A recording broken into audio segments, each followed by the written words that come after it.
Je vais vous entraîner aujourd'hui, chers téléspectateurs, vers le grand siècle, puisque je vais vous entretenir d'un personnage hors du commun, puisqu'il s'agit de Madame de Sévigné.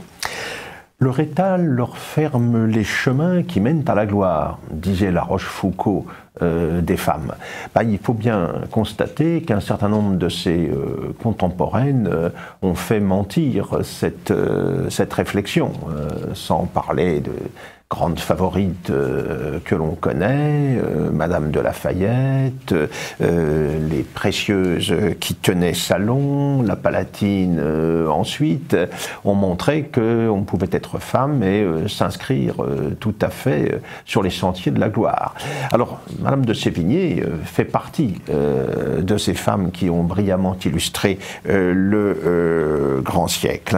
Une marquise de Sévigné qui n'a pas ambitionné d'ailleurs d'être reconnue comme un écrivain en son temps. C'est la correspondance qu'elle a entretenue avec sa fille, qui ne fut publiée qu'après sa mort, qui l'a rendue célèbre.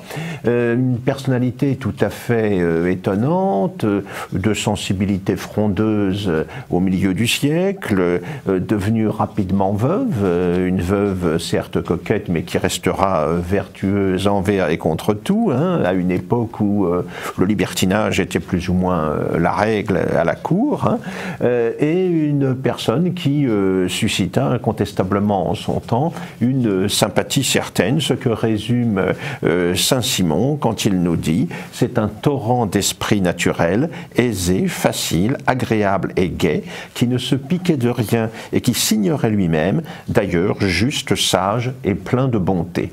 Donc une figure très consensuelle qui s'est inscrit ensuite au panthéon des lettres françaises. Alors qui était cette marquise de Sévigné? Eh bien, Marie de Rabutin-Chantal est née en 1626. Elle n'a pas connu son père. Elle était orpheline très tôt. Elle était par son père la petite fille de Sainte Jeanne de Chantal, qui a été à l'origine de l'ordre de la Visitation et qui fait partie de tout ce courant de renouveau catholique, de ce grand siècle des âmes qu'a évoqué jadis Daniel Rops. Orpheline à 10 ans, elle se retrouve plongée dans des intrigues familiales car elle est l'héritière d'une très grosse fortune. Finalement, elle est recueillie par sa famille maternelle, les Coulanges, une famille d'origine bourgeoise qui a donné des officiers, qui a acheté des offices, qui s'est élevé dans la finance, mais qui ne fait pas partie de la grande noblesse du temps. Elle est choyée par son grand-père, Philippe de Coulanges, par son oncle Christophe, abbé de Livry, et cette jeune personne, cette jeune fille, cette jeune adolescente, va recevoir une éducation très soignée pour une femme de son temps.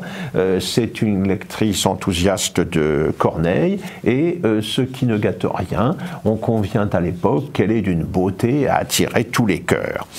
Elle va entrer dans le monde, comme l'on disait à l'époque, en 1644, en faisant la quête à l'église des Minimes, non loin de la place royale, l'actuelle place des Vosges, en présence de la reine Anne d'Autriche.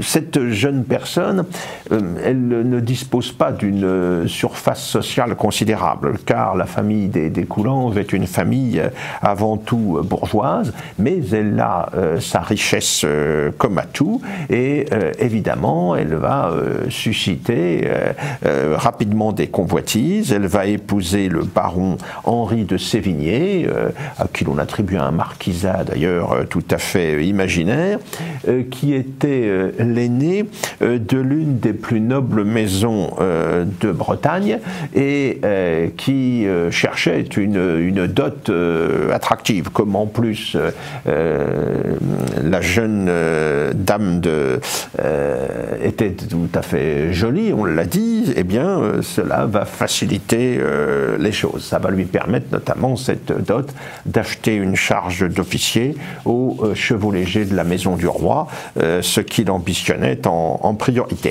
ça va être ce mariage l'occasion pour Madame de Sévigné de découvrir la Bretagne et notamment ce château des Rochers qui appartenait à la famille de son époux, qui se trouve près de Vitré, une Bretagne vers laquelle elle retournera fréquemment et dont la nature, dont les paysages vont rapidement la séduire. Mais les jeunes époux vivent cependant surtout à Paris, dans leur hôtel du Marais, devenu aujourd'hui le musée Carnavalet. Ils fréquentent également l'hôtel de Rambouillet, où se réunissent tous les beaux esprits du temps. Ils fréquentent le jeune Condé, le vainqueur de Rocroi, qui va bientôt jouer le rôle que l'on sait dans le contexte de la Fronde, mais surtout, ce qu'on peut appeler les intellectuels du temps, Voiture, Ménage, Gay de Balzac, qui sera l'un des grands épistoliers de l'époque, avant Madame de Sévigné elle-même. Il fréquente aussi les salons des précieuses du temps, celles qu'a ridiculisé un peu vite Molière. En tout cas, un milieu qui fournira ensuite un grand nombre de frondeurs quand la révolte parlementaire, d'abord nobiliaire, ensuite va éclater contre l'autorité de Mazarin, de la Régente et du tout jeune Louis XIV. Ce qui est significatif, c'est que les époux Sévigné vont rester à Paris en 1648 quand éclate la fronde parlementaire. Les Sévigné, d'ailleurs, sont des parents de Paul de Gondi, coadjuteur de l'archevêque de Paris, le fameux cardinal de Rais, qui sera l'un des instigateurs de la fronde parlementaire, qui sera dans toutes les intrigues contre l'autorité royale. Mais finalement, on le sait, tout ce mouvement contestataire va aboutir à un échec, et Mazarin réussira, après la fronde parlementaire qui sera suivie de la fronde des princes, à reprendre les choses en main. Entre-temps, qu'en était-il de la vie privée de notre héroïne, de Marie? Eh bien, elle a eu une fille en 1646, Françoise. C'est avec elle qu'elle entretiendra ensuite la correspondance fameuse que l'on sait. Elle a eu un fils, Charles, né lui-même en 1648. Et ces deux naissances, quelque part, lui suffisent, n'est-ce pas? Elle ne veut plus d'enfants, pour plusieurs raisons. D'abord, les difficultés de l'accouchement, les douleurs de l'accouchement, et puis également parce que l'espérance de vie des nouveau-nés à l'époque est extrêmement faible. C'est quelque chose qui suscite chez elle un rejet complet, la perspective de nouvelles grossesses, ce qui fait qu'elle va délaisser pour cette raison le lit conjugal.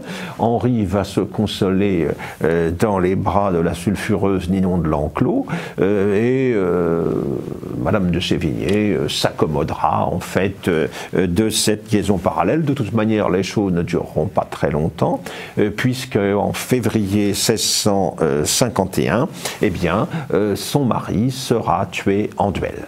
Il a voulu défendre l'honneur d'une certaine Madame de Gondran, et en février 1651, donc il est tué, et voilà donc Marie qui se retrouve veuve à l'âge de 25 ans. Hein.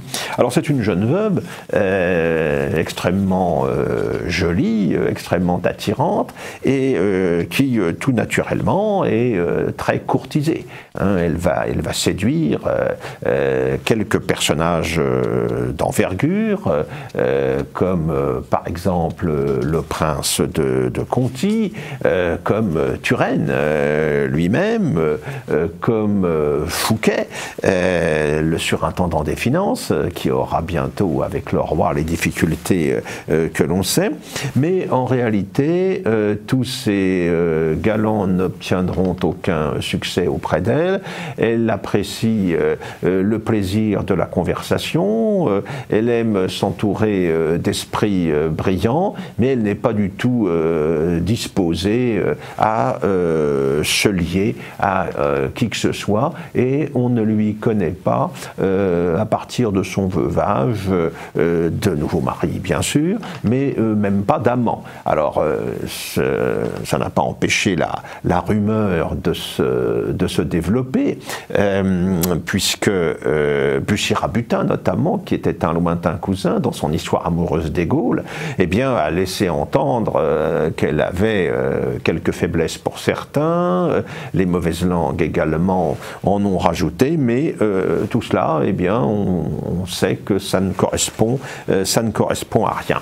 C'est la vie mondaine qui l'intéresse, elle est l'amie de La Rochefoucauld, elle est l'amie de Madame de Lafayette, de Madame de Scudéry, hein, elle fréquente donc les salons parisiens et s'en trouve très bien, et puis quand elle ne fréquente pas les salons parisiens, eh bien elle part pour ses terres bretonnes, les terres de son mari, pour son château des Rochers, un endroit où elle se trouve particulièrement bien et dont elle apprécie la nature environnante. Elle est courageuse, car quand Louis XIV s'en prend à Fouquet, on le sait, après les fameuses fêtes de veau qui ont offusqué le soleil, selon le titre fameux concernant Fouquet, eh bien, elle va se déclarer ouvertement favorable au surintendant qu'elle avait compté parmi ses relations, parmi ses amis, au risque de susciter le courroux royal à un moment un petit peu délicat, puisque sa fille Françoise doit entrer dans le monde, et que, évidemment, cette initiation, en quelque sorte, risque d'être compromise si le roi s'y oppose, étant donné les prises de position de sa mère. Finalement, en 1669, Françoise est mariée au comte de Grignan, lieutenant général de Provence, hein, ce qui va avoir pour conséquence qu'elle va devoir quitter sa mère, quitter Paris en 1671, et ce départ, cette séparation, va être vécue par Marie comme un second veuvage. En effet, elle a pour sa fille un amour maternel très exclusif, hein. Dans le même temps, son fils Charles sera largement négligé par sa mère, hein. C'est ce que nous a raconté Bruno de Sessol dans un livre magnifique, hein, Charles le moins aimé, selon son titre, hein. Et le départ de sa fille Françoise fait qu'elle ressent le besoin de lui écrire souvent. Elle s'adresse à elle au moins 2 fois par semaine, hein. Ça va être l'origine de la correspondance qui a fait dans la durée la gloire de Madame de Sévigné, hein.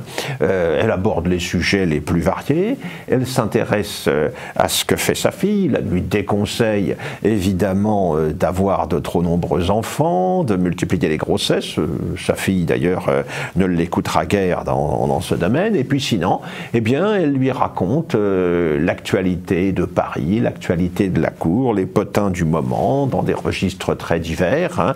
On voit la marquise de Sévigné raconter la première d'Esther, la pièce de Racine, se faire la chroniqueuse de l'affaire des poisons, qui éclabousse la cour à ce moment-là. Elle fait le récit de la fin de Vatel, qui se suicide, on le sait, parce que la marée n'arrivait pas. Elle raconte avec beaucoup d'émotion la mort de Turenne, hein.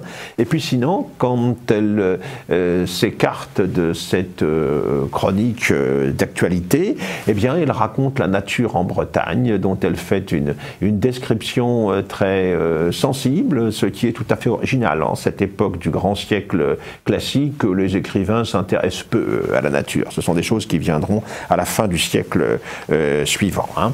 Elle aime tellement la nature d'ailleurs qu'elle s'indigne que son fils Charles organise des coupes de bois, donc d'arbres, qui viennent enlaidir, selon elle, son environnement. Alors, sa fille, qu'elle aime tant, elle se dispute aussi avec elle, elle joue au chantage affectif, scénario assez classique entre une mère possessive et sa fille, mais le temps passe, l'âge vient, les disparitions de ses amis s'accumulent, La Rochefoucauld, Bussy-Rabutin, le Grand Condé, le cardinal de Rais, Madame de Lafayette.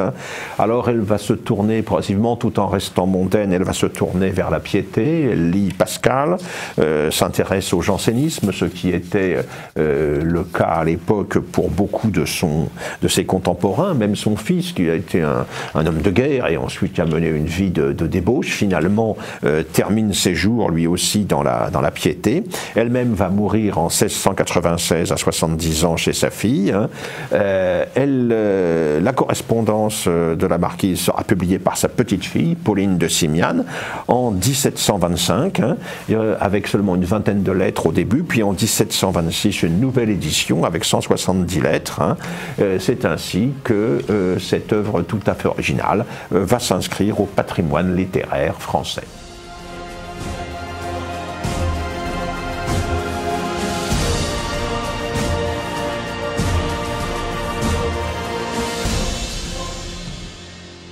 Est-ce que vous connaissez Albert Robida?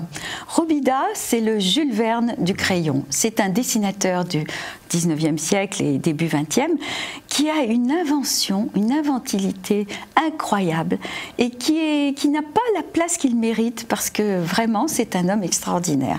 Alors Albert Robida, il naît à Compiègne, son père est menuisier, c'est une bonne famille qui a de quoi vivre, mais sans plus. Il est né en 1848 et son père n'a qu'une envie dans la vie, c'est qu'il devienne notaire, qu'il réussisse dans la société. Donc il le place chez un notaire où il est saute-ruisseau, comme on dit, c'est-à-dire que les études de droit, et puis tout ça l'ennuie, mais l'ennuie à mourir. Par contre, il voit passer pas mal de gens et il commence à dessiner, à faire des caricatures des clients du notaire. Ça finit par se savoir, évidemment, il est renvoyé, mais ces caricatures ont attiré l'attention d'Alexandre Dumas en particulier, et puis de Cham, qui est un dessinateur aussi. Là-dessus, c'est la guerre de 70, c'est le siège, et il traverse toute cette période tragique en dessinant énormément et il va publier l'album du siège. Il a un coup de crayon formidable et là ça va plus s'arrêter. Il va collaborer à des tas de revues et en particulier il va beaucoup voyager. Il a maintenant suffisamment d'argent, il va voyager en Europe et il rapporte des dessins absolument formidables. Il va beaucoup voyager en France aussi et en particulier en Bretagne. Il va faire des centaines et des centaines de croquis de la Bretagne. Donc ça y est, maintenant il est tranquille au point de vue argent. Il va épouser une jeune fille qui a 15 ans d'ailleurs. Ils auront 7 enfants, j'en reparlerai. Il sera très heureux en ménage, il n'ira jamais chercher ailleurs. Et puis il commence à créer son œuvre personnelle au-delà des vignettes un peu touristiques, des beautés de la France, des beautés de l'Italie, des beautés de l'Espagne. En 1879, il crée un personnage, parce que non seulement il dessine, mais il écrit aussi. Un personnage très attachant qui s'appelle Saturnin Farandoul. Et ce Saturnin Farandoul, alors c'est quasiment introuvable maintenant, il faut vraiment, il y a eu assez peu de livres imprimés, eh bien c'est l'ancêtre de Tarzan, Tarzan qui ne sera créé qu'en 1912 je crois. Eh bien Saturnin Farandoul, c'est un bébé qui survit à un naufrage quelque part dans les îles lointaines et il arrive dans un berceau de fortune sur une île où il n'y a que des singes, mais des singes très intelligents qui vont élever ce petit Saturnin, qui va donc vivre comme un singe, mais comme il est intelligent, il va aussi, grâce à quelques livres qu'il trouve aussi dans son berceau, il va apprendre aussi la langue des humains. Et puis quand il est adolescent, il quitte sa planète singe, rejoint la planète des humains, mais évidemment il a infiniment plus d'atouts qu'un petit Français normal. Et les aventures de Saturnin Farandoul, mais c'est sur plusieurs livres, il va faire des tas de choses, il va faire de la plongée sous-marine, il va même aller sur Mars. Enfin, et puis à un moment, il retourne sur son île avec ses singes.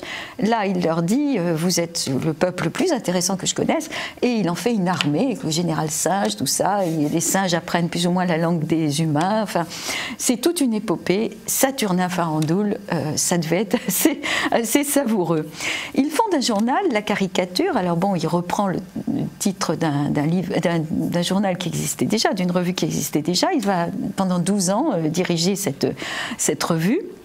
Et puis surtout, à partir de 1882, sa grande œuvre, c'est 3 livres, Le XXe siècle, La guerre au XXe siècle et La vie électrique. Et ça, c'est extraordinaire, parce que c'est un visionnaire de notre époque actuelle. 1882 quand même. Il a tout compris. Par exemple, il a décrit la pollution. Il a décrit la nourriture standardisée. C'est-à-dire que dans les immeubles du futur, il voit son futur, lui, c'est 1952. Évidemment, vu de 1882, c'est loin. Les immeubles sont très hauts. Et on y arrive par des sortes d'hélicoptères qui se posent sur la plateforme. Il y a un concierge là. Alors c'est un mélange du 19e chic et puis d'utopie, de modernisme incroyable. La nourriture, qui est la même pour tout le monde, arrive par des tuyaux. Donc on ne fait plus ses courses, tout vient d'usine. Il n'y a plus d'agriculture traditionnelle, etc. Mais il y a de temps en temps des problèmes. Alors soit c'est pas très grave, par exemple le tuyau qui amène la soupe explose et tout l'immeuble est envahi par la soupe, c'est un peu embêtant mais c'est pas trop grave. Mais il prévoit par exemple la vache folle, des choses comme ça. C'est vraiment un visionnaire. Alors il invente aussi le téléphonoscope. Et alors là, on retrouve Big Brother, parce que le téléphonoscope, c'est un écran géant qui est installé dans toutes les pièces et avec lesquels on communique. C'est-à-dire qu'on a les nouvelles en permanence, c'est la télévision, disons-le, et en même temps, c'est déjà un peu Internet, parce qu'on peut poser des questions, trouver des réponses, on a des conférences, on a des documentaires. Il faut se dire que le cinéma n'est pas encore vraiment inventé. Eh bien, lui, il a inventé. Encore plus étonnant, la place des femmes. Encore une fois, 1882. Eh bien, les femmes, quand vous regardez les dessins du téléphonoscope, les femmes sont les speakerines ou les conférencières et les hommes sont dans leur fauteuil avec un cigare. Il voit les femmes notaires, avocates, professeurs, médecins. Il est affranchi, mais il faut filer doux et il voit que les hommes passent la main vis-à-vis des femmes dans ce qu'il imagine être l'avenir. Ben, il n'a pas tort. Surtout, il invente aussi les aéronefs. Donc, on se déplace en taxis qui sont volants. Donc, une dame très chic avec une petite fille sur une plateforme, sur l'immeuble, qui, elle, un taxi, et c'est un taxi volant. Il imagine aussi le tourisme de masse. Par exemple, les pauvres pourront avoir des petites maisons, mais qui sont volantes. Donc, si un jour ils veulent aller sur la côte normande, pas de problème. Et puis, si après ils veulent aller sur la côte d'Azur, la maison peut aller sur la côte d'Azur en volant. Et puis, dans la vie électrique, parce que ces 3 livres sont indissociables, dans la vie électrique, il est très méfiant contre le modernisme. Et il dit, ça va leur attaquer le cerveau, de vivre entouré d'écrans, entouré de techniques, entouré d'électricité. L'électricité, c'est très bien, mais là, il y en a trop. Donc, ça va finir par les énerver. Les gens vont devenir complètement accros. Et bien, dans ce cas-là, il faut des parcs naturels où il n'y aura pas d'électricité, où ils pourront retrouver le vrai rythme, la vraie vie. Les parcs naturels, l'Italie, on vire tous les habitants, on les envoie en Amérique du Sud, et l'Italie devient un parc naturel pour se refaire une santé. C'est bien vu, je trouve, c'est bien vu. La guerre au XXe siècle, il anticipe les bombardements, et il anticipe les chars, et surtout les bombardements aériens. Là aussi, bravo Robida. En 1919, il écrit un livre très curieux. Alors j'en ai lu quelques pages, ça c'est du bizarre. Ça s'appelle L'ingénieur von Satanas. C'est 1919. Alors les Allemands ont non pas gagné la guerre, mais ils sont tellement sournois, tellement méchants, ils détestaient les Allemands, bon, en 1919, ils n'étaient pas le seul, que les Allemands, avec les gaz, avec la chimie, évidemment, l'Allemagne est très bonne en chimie, eh ben, ils ont réussi à reprendre le pouvoir et surtout à ravager la Terre. Donc on ne peut plus vivre sur Terre, parce qu'il y a des gaz asphyxiants, il n'y a que des Allemands avec des masques à gaz, et les vrais gens sont sous terre, vivent sous terre, et essayent bien de survivre, et surtout, alors là, c'est un plaidoyer contre le progrès, contre la chimie, contre l'électricité. C'est quelque chose d'extraordinaire. Alors, dans sa vie personnelle, il a été très heureux. Il a écrit son idée du bonheur, et c'est tellement beau, je vous le dis. Une maison douce et calme, égayée par la présence d'une femme aimée et d'enfants joyeux et forts que j'adore et pour qui, joyeusement, je travaille toute ma vie. Et il a eu 7 enfants. Son fils aîné, Camille, a été architecte. Il a été mutilé pendant la guerre, mais c'est un grand architecte quand même. Il a fait des choses en particulier en Égypte, et c'était l'architecte officiel de Nantes. Un deuxième fils, Henri, avec un Y, qui était aussi un architecte, qui a été nommé architecte de la cour de Siam, mais il a été tué pendant la guerre de 14. Frédéric, qui a été gazé pendant la guerre de 14, et Émilie, qui est une dessinatrice exquise, qui tenait de son papa, et qui est morte à plus de 100 ans, en 1981. Voilà, c'est une belle vie, c'est une belle œuvre, c'est un homme qui a vraiment apporté beaucoup. Et ben bravo Albert Robida.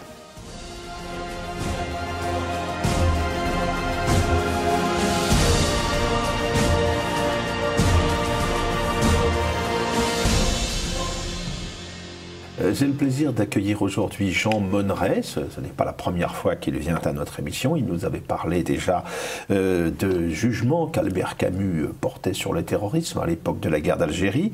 Alors, Jean Monneret est un spécialiste de cette guerre d'Algérie.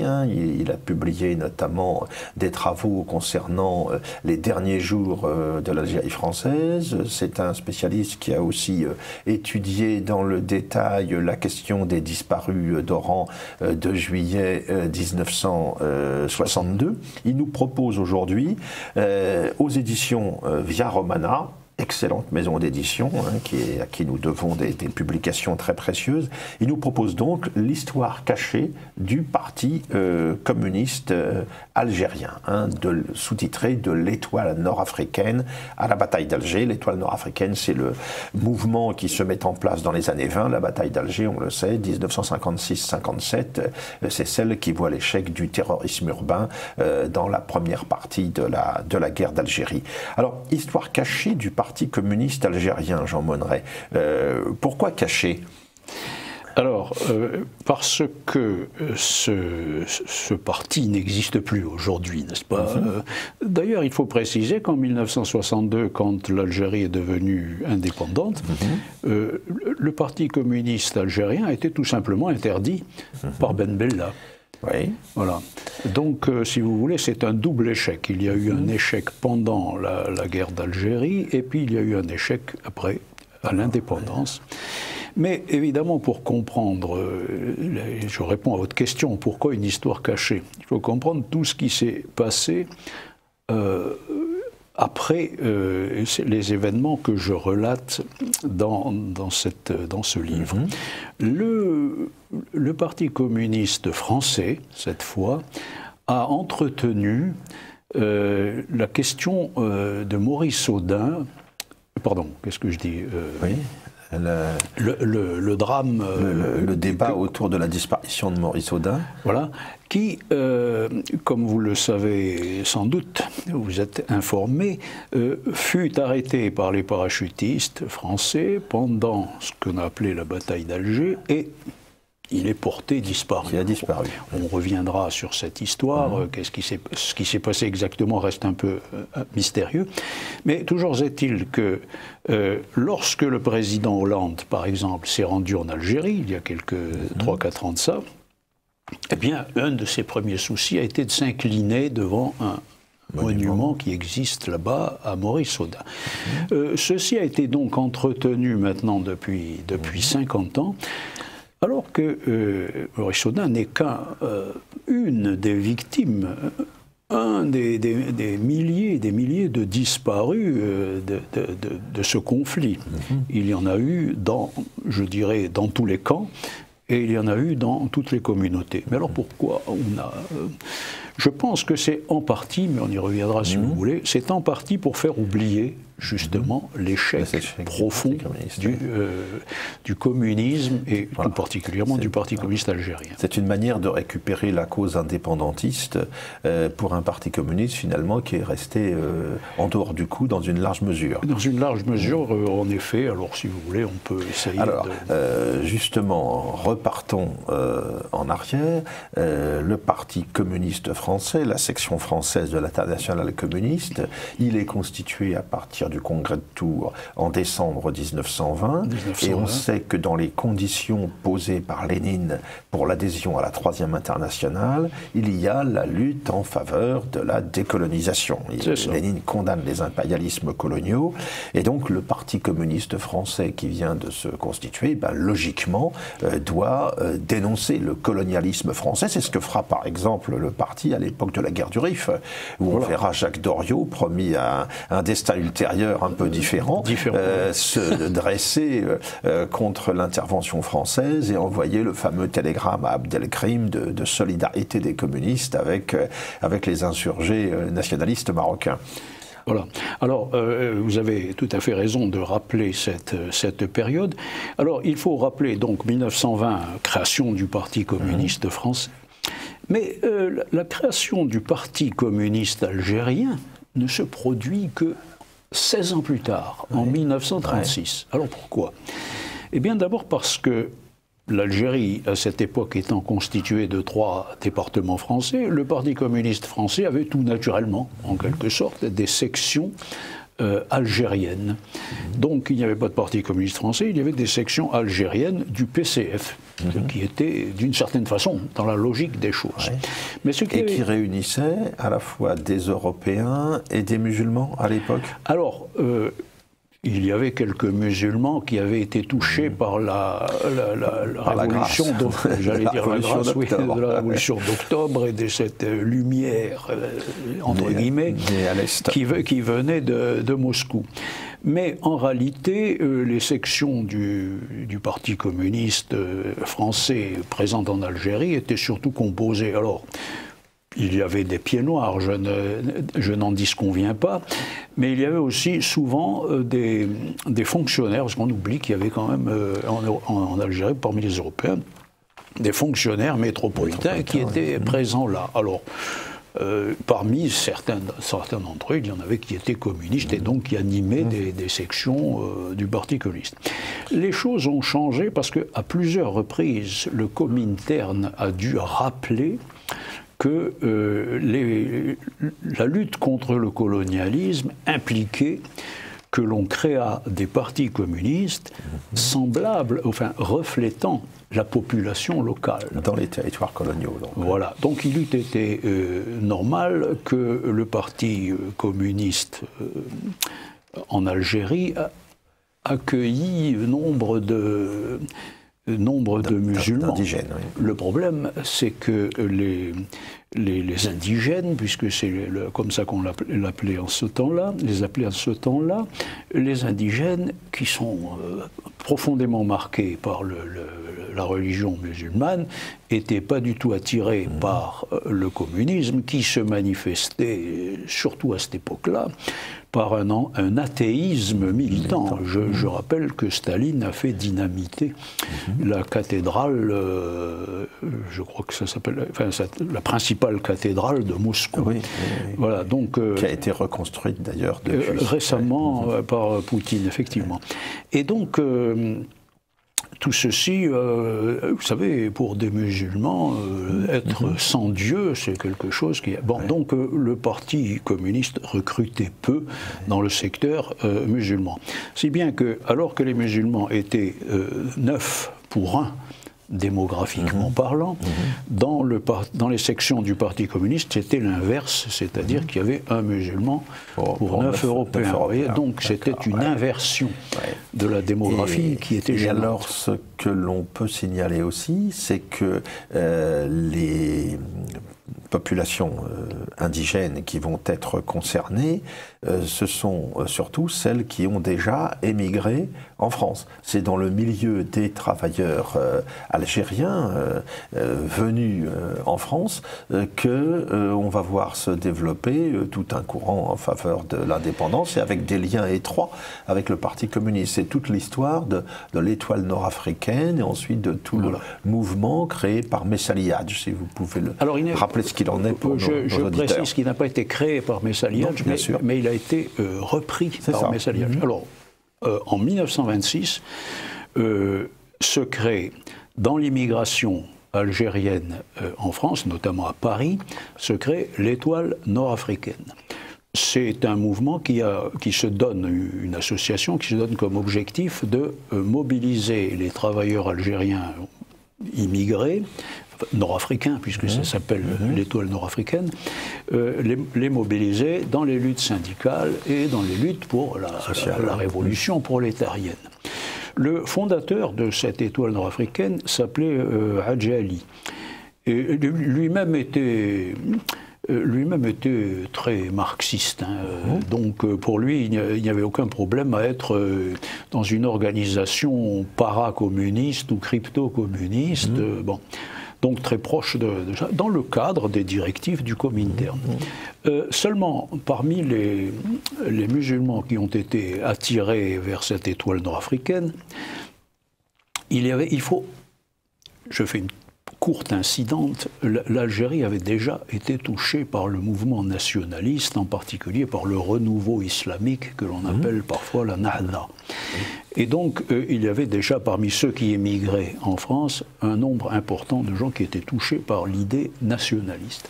Et ce fut le cas de Messali Hadj, qui était un musulman qui faisait partie de l'étoile nord-africaine, mais qui était plutôt attaché à l'identité, la défense de l'identité arabo-musulmane, plutôt qu'attaché à la lutte de classe ou au marxisme. Il n'était pas marxiste du tout. Si bien que l'étoile nord-africaine, ce mouvement nationaliste donc des immigrés algériens et nord-africains en France, s'est détaché du Parti communiste français. Oui. Donc d'organisation satellite qu'elle était au début, en quelque sorte, l'étoile nord-africaine a déclaré son indépendance. Et donc dès cette époque-là, dès 1927, Messali Hadj, qui a pris en main l'étoile nord-africaine, se fait remarquer à un congrès anticolonial qui se tient en Belgique et il réclame l'indépendance de l'Algérie. Voilà donc, si vous voulez, l'évolution des choses à cette époque-là. L'étoile nord-africaine devient un mouvement nationaliste et plus un mouvement crypto-communiste. D'accord. Et alors, les communistes voient cela de quelle manière? Ils ne sont pas contents. Oui. Mais Messali Hadj, lui, continue son travail de propagande. Bon, l'étoile nord-africaine est interdite par les autorités françaises, mais interdite sans l'être tout à fait. Enfin bref, c'est une semi-clandestinité qui s'ouvre. Et puis elle est surtout influente, je crois, en métropole. Bien sûr. Dans les communautés immigrées de métropole, plus qu'en Algérie même. Plus qu'en Algérie même. Sauf qu'en Algérie, il y a un autre mouvement très important aussi, c'est le mouvement des oulémas. Des oulémas, oui. Bon, en français, on dirait les oulémas, pour être plus facilement compris. Et ça, c'est une conséquence directe du renouveau islamique en Orient. Ces gens, dont le Shir Ben Badis, ont été influencés par c'est à peu près contemporain de la naissance des frères musulmans en Égypte. Exactement. Et donc, ces deux mouvements vont finir par se rejoindre, l'étoile nord-africaine. Et ça deviendra ensuite le PPA. Messali sera à la tête du PPA. Le Parti populaire algérien. Le rôle de Zoulema, ça a été très compliqué, mais enfin, je n'entre pas dans tous les détails, j'en reviens aux communistes. Sous directive du Comintern, qui insiste à ce sujet, en 1936, il a quand même fallu près de 10 ans, se crée en Algérie le Parti communiste algérien. C'est-à-dire que le Parti communiste se met à réclamer lui aussi l'indépendance. Et donc, puisqu'il veut l'indépendance, on crée déjà un parti communiste algérien, puisqu'il y a l'idée d'une section algérienne du Parti communiste français. Bon, voilà. Mais il n'empêche que les gens qui sont dans ce parti communiste algérien, créé en 1936, alors entre-temps, c'est l'époque du Front populaire, il y a toute une effervescence. Les gens qui sont dans ce parti communiste algérien, comme je l'ai dit, ça ne change pas d'un coup de baguette magique, ça continue d'être des Européens, qui certes, en parole, réclament l'indépendance, mais qui sont très modérés dans les faits, quoi. Alors donc il a la revendication d'indépendance, mais bon, ça ne va pas plus loin. Et en revanche, je suis peut-être un peu trop long, vous voulez... Non. Ça, je continue. Oui. En revanche, il y a un conflit qui éclate entre les nationalistes algériens et les communistes nouvellement créés et acquis à l'indépendance. C'est qu'il y a, sur le plan international, d'abord, il y a le Troisième Reich, il y a aussi le fascisme en Italie, et certains dirigeants, les dirigeants français, je crois qu'on peut dire de l'époque, voient une possible menace sur l'empire colonial. Si, par exemple, le Troisième Reich instrumentalisait les mouvements nationalistes arabes, ça pourrait être source de troubles. Alors, que se passe-t-il ? Eh bien, Laval, en 1935, fait un voyage à Moscou. Et c'est l'époque où la France cherche devant la montée du nationalisme et du militarisme en Allemagne, je simplifie, j'ai un gros trait, la France cherche aussi à réarmer et à développer sa politique de défense. Une alliance de revers avec l'URSS. Oui. L'alliance de revers. Et il se trouve qu'à la surprise générale, Staline fait une déclaration qui a un énorme retentissement, disant qu'il soutient les efforts de la France pour se réarmer et développer sa défense. Alors du coup, comme Staline est le maître absolu, il faut bien considérer, il faut jamais oublier que c'est l'époque ce qu'on appelait le culte de la personnalité, alors tout ce que fait Staline, et en Algérie comme ailleurs. Donc, le Comintern met une sourdine à son anticolonialisme. Parce que si on soutient les efforts de la France, c'est pas pour la saboter. Et met une sourdine dans le même temps à l'antimilitarisme aussi. Voilà. Donc, il se passe une chose, c'est que eux, les nationalistes algériens, avec Messali, eux, ils ne sont pas du tout de cet avis-là, et continuent de plus belle à demander l'indépendance, et même ils sont enhardis. Ils s'enhardissent. Et alors, c'est l'époque où, justement, Camus, j'en ai parlé dans mon autre livre, Camus avait adhéré au Parti communiste algérien, il s'aperçoit qu'il y a un retournement de politique. Les nationalistes avec lesquels les communistes tentaient de plus ou moins, je ne dirais pas s'allier, sûrement pas, mais enfin de se comprendre, de se fréquenter, notamment dans les organisations syndicales, où les musulmans n'avaient pas la même réticence, ils n'avaient pas la même réticence à adhérer aux organisations syndicales, puisque là, les questions politiques étaient théoriquement sous-jacentes. Et donc, le Parti communiste change de politique et se met à considérer le nationalisme comme un ennemi. Et ça va très loin, puisque c'est l'époque où, dans la presse communiste en Algérie, on attaque le parti de Messali en le traitant de nationaliste. Ah oui. D'accord. Et d'ailleurs, il y a un événement qu'il faut rappeler quant à l'attitude des communistes, ça nous porte quelques années plus tard, c'est leur attitude lors de l'affaire de Sétif en 1945. Parce que le Parti communiste est au gouvernement à l'époque en France, fait partie du gouvernement provisoire il a des ministres. Du général de Gaulle avec des ministres. Et sans oublier Maurice Thorez, vice-président du gouvernement provisoire. Maurice Thorez a fait 2 voyages en Algérie, dont un en 1939. Alors, Avant d'aborder 45, je dis un petit mot quand même sur 1939, oui.